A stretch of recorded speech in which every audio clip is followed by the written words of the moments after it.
Jail, और न पीले तो कहेगा कि बेचे लगी ले जा रहा था, उसको भी केस कर दे रहा है। ये सब सारी परिस्थितियां को आप देख सकते हैं। आगे हम ये भी कहेंगे कि जहां तक ले राशन, आप एक बिहार के एक एक कोना में देखिए, कहेगा कि 5 किलो अनाज दे रहे हैं, लेकिन उसमें से भी 1 किलो कटौती करता है और मात्र 4 किलो देता है। जो चावल 2 रुपये किलो देना है, जो गेहूं 3 रुपये किलो देना है, चावल का दाम 5 रुपया वसूली किया जा रहा है, गेहूं का दाम 6 रुपया वसूली किया जा रहा है, और 1 किलो अलग से कटौती भी किया जा रहा है। तो आपका वोट अब आप ही से लूट यह सरकार कर रहा है। कहीं व्यवस्था नहीं किया। आज हमारा आपका बच्चा सरकारी स्कूल में जाता है, 10 बजे से तक लगाता है कि खिचड़ी कखनी बनेगा। मास्टर साहब देखेंगे खिचड़ी कितना अच्छा बन रहा है, पढ़ाई नहीं क्लास में हो रहा है, लेकिन 12 बजे खिचड़ी खिलाकर घरे भेज दिया जा रहा है। यह सरकार वंचित करना चाह रहा है शिक्षा से, चाह रहा है। आज बैठने के लिए आप लोग तैयार नहीं हो रहे हैं। गांव गवई में जाइएगा, झुग्गी झुपड़ी में जाइएगा, चाहे महिला हो चाहे पुरुष हो, अशिक्षा का यही कारण है कि बैठ कर सुनने के लिए अच्छा बात तैयार नहीं लोग रहता है। लेकिन अगर यहाँ गान बजान का अगर शुरुआत कर दिया जाए, पूरा गांव उठ के बैठ जाता है। तो ये हमारा शिक्षा का ही कारण है। तो शिक्षित नहीं होने के कारण समझना चाहिए बात को कि हमारा कहाँ से हकमारी हो रहा है।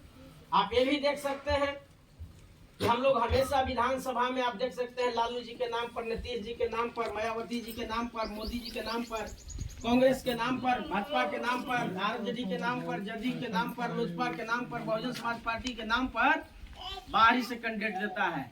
यहाँ लड़ने कहाँ का आता है? कभी पटना के आता है, कभी जहानाबाद का आता है, कभी औरंगाबाद के आता है। हमने आपने जो है से बड़े नेता के नाम पर, दल के आधार पर, जाति के आधार पर, लालू जी के आधार पर, नीतीश जी के आधार पर, चिराग जी के आधार पर, नरेंद्र मोदी जी के आधार पर आप लोगों ने उसका दूसरा जिला के कैंडिडेट आता है, उसको आप लोगों ने वोट डालते हैं और जीत कर वो चला जाता है। इसलिए ये भी देखना होगा कि अरवल विधानसभा में बाहरी का बेटा को नहीं भेजना है।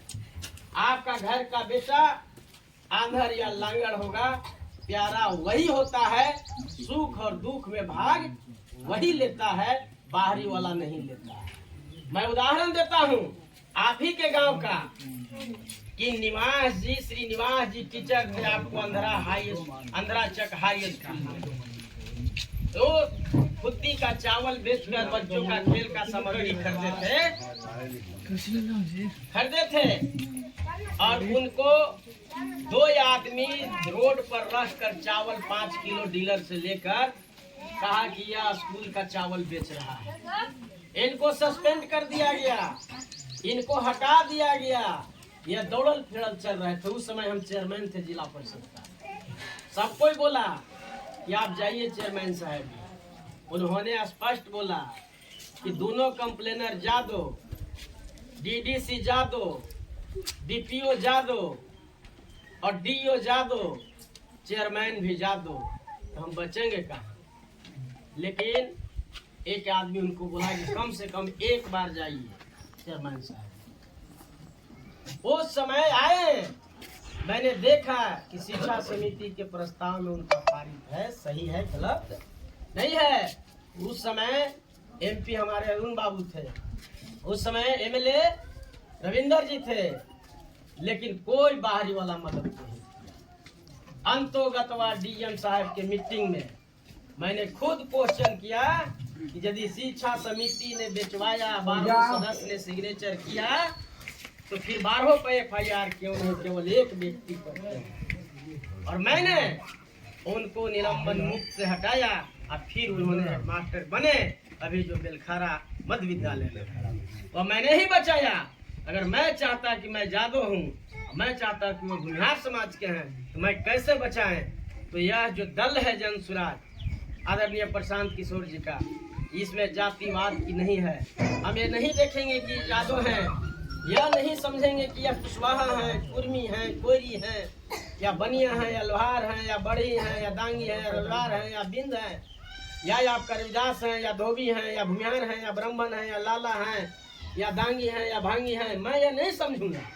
यह एक समान सबको जो अगर कानून गैर कानूनी तरीका से किसी को भी कोई अगर सताएगा तो जाति पाति मजहब धर्म से ऊपर उठकर जन सुराज उसके लिए 24 घंटा खड़ा रहेगा।